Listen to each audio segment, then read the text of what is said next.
አብዛኛው የኢትዮጵያውያን ታሪክ አለመግባባቶችን በውይይት መክሮና ዘክሮ ከመፍታት ይልቅ በኃይል የራስን እሳቤ ማስፈጸም ላይ የተመሰረተ ከሆነ የክፍለ ዘመን ዕድሜ ተሻግሯል። ይህም ዛሬ ለአንዱ በለስ ቢቀናው ለሌላኛው ቁርሾን፣ ጥላቻን ሰንቆ ለትውልድ የሚሻገር ዳፋ ጥሎ ካዙሪት አሮንቃው መውጣት ተስኖን የግጭት መንስኤዎችን ጥሎ እያለፈ ሀገርንም የከፉ መስዋዕትነት ሲያስከፍል ቆይቷል።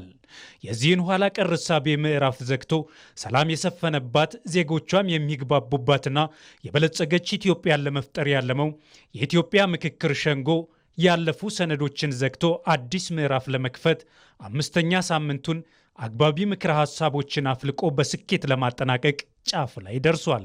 ይሁን እንጂ ምክክር የማያግባቡ ጉዳዮች ወደ መግባባት የሚመጡበት፣ የግጭት መንስኤ የሆኑ ቁርሾች በምክክር ምዕራፋቸው የሚዘጋበት፣ ለዘመናት የተከማቹ ችግሮች የሚፈቱበት በመሆኑ በአንድ ጀንበር የሚያልቅ ሳይሆን ሂደት ነው። የሚያድሩ ጉዳዮች ቢኖሩ እንኳን ዛሬ ላይ የፈጠርነው እርሾ ለነገ ቋጭቶ ለመደምደም የሚያቅት አይሆንም። ለዚህም ዛሬ ላይ ያላግባቡ ጉዳዮች በሂደት በሚደረጉ ውይይቶች መፍትሄ እየተሰጣቸው ችግሮቹ እየተፈቱ የሚሄዱበት ይሆናል።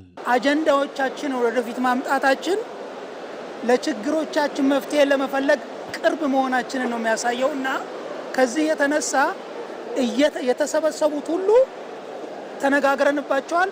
ነገ ሲነጋ በቃ ተቀይረው ጨዋታ ፈረሰ የምንለው ነገር አይደለም።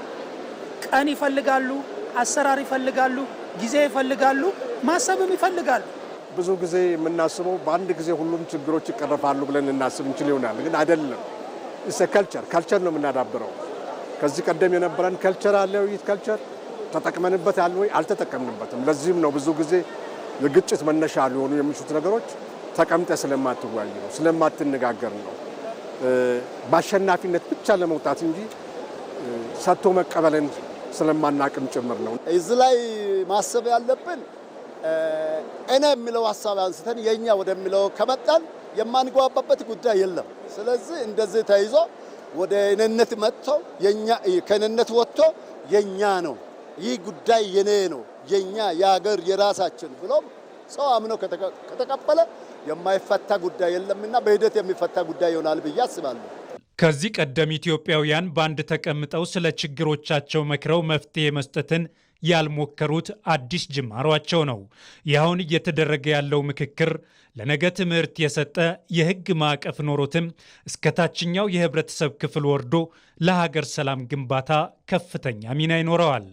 ይህን ውይይት ደግሞ ተቋማዊ አድርጎ በሕግ ማዕቀፍ ደግፎ መሄድ አስፈላጊ እንደሆነ በተለያዩ አጀንዳዎች ተቀምጧል።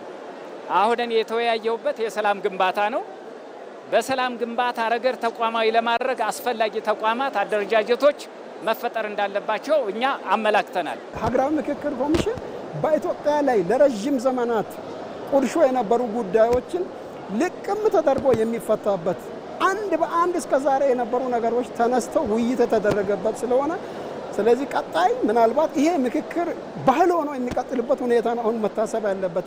ማንኛቸውም ልዩነቶቻችንን ልንፈታበት የምንችል መድረክ በመሆኑ በዚህ ጉዳይ በእውነት ነው ምነው ለሀገራችን ትልቅ ትምህርት ሊሰጥ የሚችል ነው። በሀሳብ ልዩነትን ኖት ኦንሊ በፖለቲካ አስፔክት ብቻ አይደለም፣ በሌሎችም ማህበራዊ ጉዳዮች ተመካክሮ አንድ ግብ ላይ መድረስ እንዴት እንደሚቻል ያሳየን ሂደት በመሆኑ ከፍተኛ ግምት ሊሰጠው የሚገባው ብዬ አስባለሁ። ሀገራዊ ምክክሩ በሁሉም አጀንዳዎች ላይ መክሮ ከስምምነት ላይ የተደረሰባቸው መፍትሄዎችን ሀገር እንዲያጸኑ በምክረ ሐሳብነት ለሚመለከተው አካል ያቀርባል።